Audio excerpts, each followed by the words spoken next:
everybody, and welcome to the channel, and welcome to the last track here on Meat is Murder.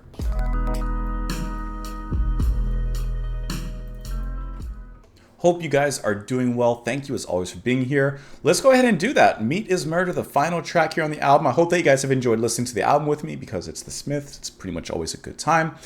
Speaking of Meat is Murder, but not really speaking of Meat is Murder, you know what I discovered that I liked the other day? My wife had went to a bakery and she brought me back a corn muffin, and I took a bite of it and I really, really liked it.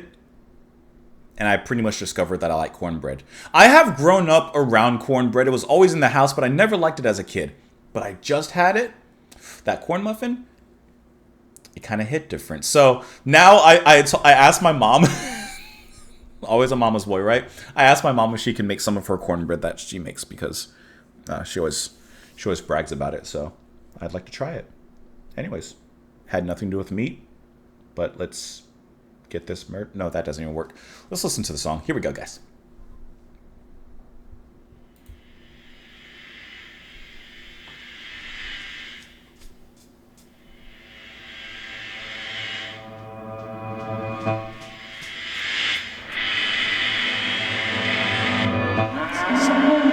Sounds like someone's getting a haircut. Or more.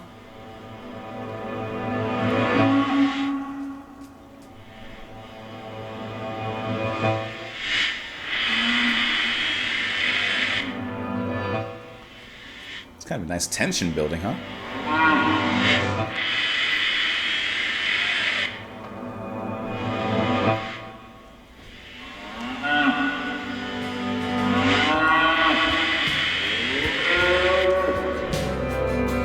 That's interesting.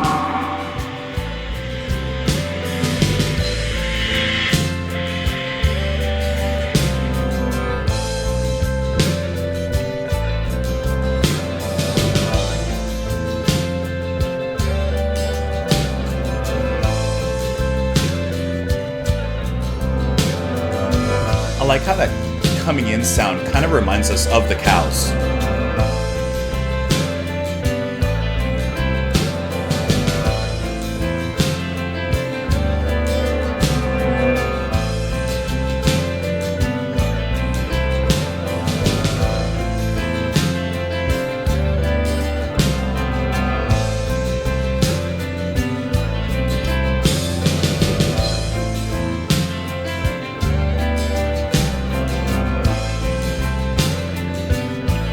Very thoughtful kind of melody. Everyone could be human cries.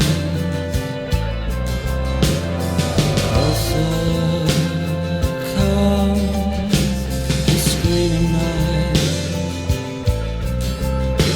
This beautiful creature must die. This beautiful creature must die. A death for no reason, and death for no reason is murder. It's a great line. And the flesh you so fancifully fry is not succulent, tasty or kind. It's death for no reason, and death for no reason is murder. That's good. Great lyrics. And the cart that you caught with a smile, it is murder. And the turkey you festively slice, it is murder. Do you know how animals die? I like the grimness that he adds, how he sings that line. Kitchen romance, very homely. It's not comforting, cheery or kind. It's sizzling blood and the unholy stench of murder. It's not natural, normal or kind. The flesh you so fancifully fry. The meat in your mouth as you savor the flavor of murder. Good line as well. No, no, no.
I like how we had an extended intro and now an extended outro.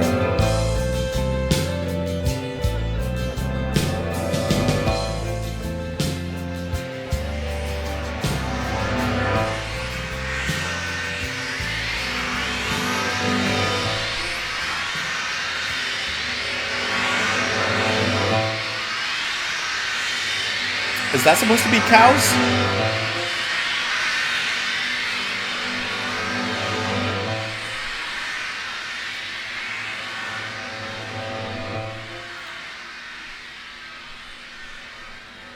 Maybe.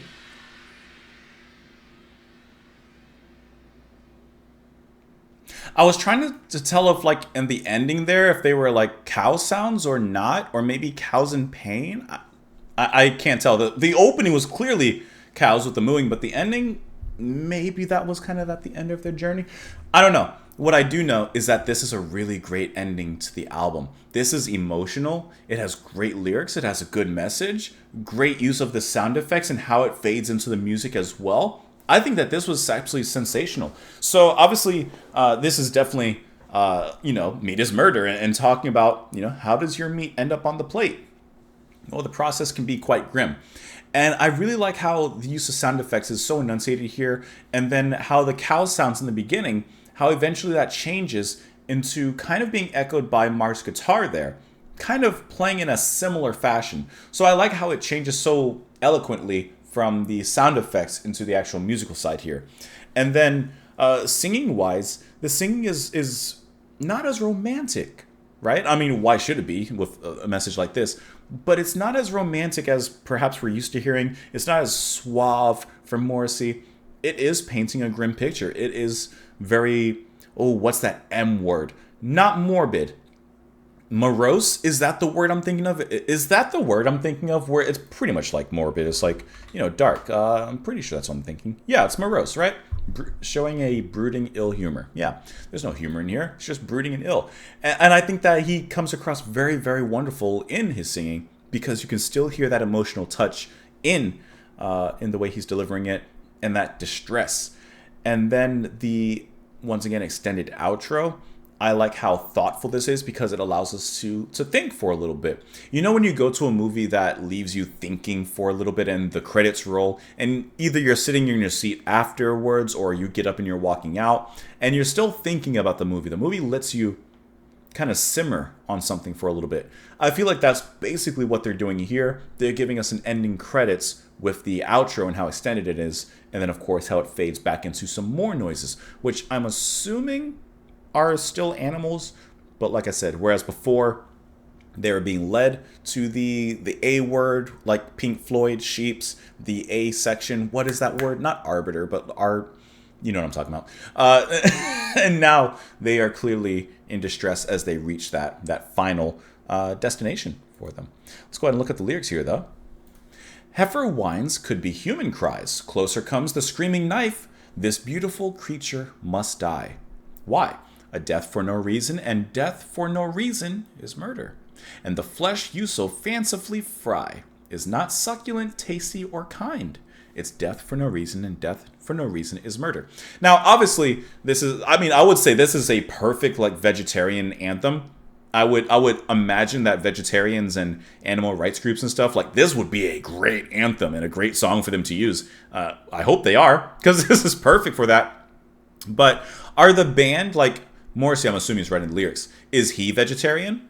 Or is this just taking the perspective of vegetarian and writing a song for that? Because just because people are writing lyrics doesn't mean that that's what they actually engage in or do. That's just maybe they want to write from that specific perspective because it's an interesting perspective. So I don't know if he's doing that or if this is, of course, their actual creed, I guess you could say. But it's really fantastic lines, though. And the calf that you carve with a smile, it is murder. And the turkey you festively slice, it is murder. And then I love how grim he ends both of these stanzas when it comes to the verses. Do you know how animals die? And then as you look at the second verse, who hears when animals cry? So a rhyme actually between the verses now that I look at it. But even when he sings those lines, those closing lines of each verse, it changes tone even more. Whereas before I already said it was already in this kind of morose, morbid tone. he turns it down even more, which I think is so good, and it leaves that lingering feeling, like I said, with that thought of letting it kind of sit afterwards. And of course, the do you know how animals die? Well, you got your meat on the plate, but you know the process, it's a little ugly. Kitchen aromas aren't very homely. It's not comforting, cheery, or kind. It's sizzling blood and the unholy stench of murder. It's not natural, normal, or kind. He repeats that there. No, it's murder. Who hears when animals cry? That is such a great ending to the album. I think that sums it up quite nicely and leaves us with that kind of after credits, letting it roll, lingering thought. Really great stuff. Oh, actually, I do see here in 2016, animal rights advocacy group PETA released a video game, titled This Beautiful Creature Must Die, based on the song. There you go. The game, which features a chiptune rendition of the song, tasked players with clicking on their screens before different kinds of animals get chopped up in a death spiral. Okay, however you get your point across. Let's go. Thank you guys so much for watching. Hope that you enjoyed the video. Hope you enjoyed the music. Hope you enjoyed the album. Thank you so much for being here. Come back tomorrow. You never know what we're doing, because half the time I don't know what we're doing, but we are doing something. Have a great one, guys. See you later.